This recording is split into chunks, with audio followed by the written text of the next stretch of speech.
သားစမုံပေါက်မှာပါဒီမှာလဲသုံးပြီးဟိုးမှာနည်းနည်းတော့မဟုတ်ဘူးကားတွေရော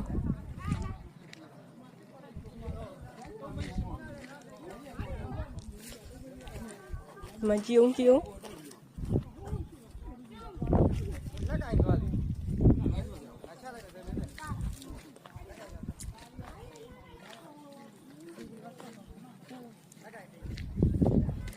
အိုးရေတွေကိုထွက်လို့ကြည့်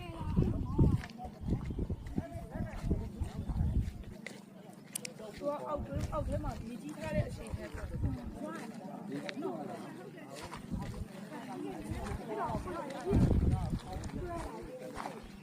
မှမဟုတ်ဘူး။လမ်းကြောင်းတလားလောက်ကတော့ဟာဒီရစ်သားနဲ့ပြင်ဒီလမ်းကြောင်းတော့ယာယီသိမှာပါရော။ဒီနေသားဆိုတော့လောက်နဲ့ပြင်ဆင်ရမှာအနည်းဆုံးပြင်ဆင်ရမှာ။တရားကတော့ထိခိုက်မှုသိမ့်မရှိပေမဲ့ဒီပြည့်ရအောင်ရတော့အင်မတန်မှဟိုမှာကားကြီးဟုတ်ကား